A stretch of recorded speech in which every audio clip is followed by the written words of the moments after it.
शाम सा तू ढलता सा है निकलता तेरे साए में चलती।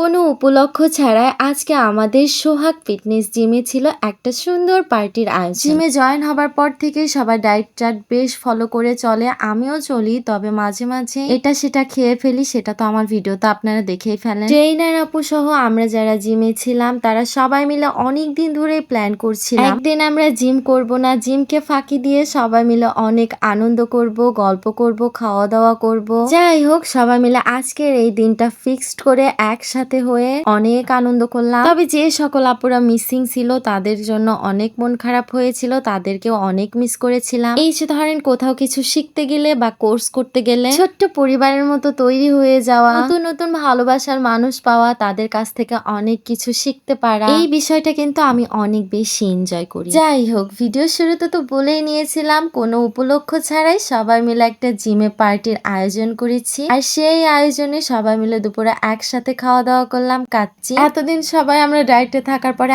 আজকে তো মজাদার কাচ্চি পেয়ে আমরা সবাই অনেক বেশি খুশি হয়ে গিয়েছিলাম। খাওয়া দাওয়া শেষ করে এখন আমরা সবাই মিলে চলে আসলাম বালিশ খেলতে। সত্যি বলতে বালিশ খেলার সময় সবাই মিলে আমরা এত মজা করেছি আর এত হাসাহাসি করেছি, কেননা এই খেলাতে যে ফার্স্ট সেকেন্ড থার্ড হবে তাদের জন্য থাকবে পুরস্কারের ব্যবস্থাও। আমার তো পোড়া কপাল, আমি তো ফার্স্ট সেকেন্ড থার্ড কিছুই হতে পারি নাই। যারা ফার্স্ট সেকেন্ড থার্ড হয়েছিল তারাও পুরস্কার পেয়ে গেল, আর আমরা পেয়ে গিয়েছিলাম সান্ত্বনা পুরস্কার। যাই হোক, সান্ত্বনা পুরস্কার পেয়েও আমরা অনেক বেশি খুশি ছিলাম। আজকের এই জিম পার্টিটা আরো স্পেশাল করে দিয়েছিল আমাদের এখানকার মেহেজাবিন আপু এই পার্টিটা স্পেশাল করে তুলতে কেক নিয়ে চলে এসেছিল। এরপরে আমাদের ট্রেনার আপু সহ আমরা সবাই মিলে একসাথে কেক কাটলাম, খেলাম। আমি প্রায় 2 মাসেরও বেশি সময় ধরে জিমে জয়েন হয়েছি। এখানে আমরা সবাই আমাদের নিজেদের একটা পরিবার বলেই মনে করি, সবার মন মানসিকতা অনেক ভালো। আমরা তো জিমে আসলে অনেক মজা করি, অনেক গল্প করি। সো আজকের আমার এই ভিডিওটি এ পর্যন্তই।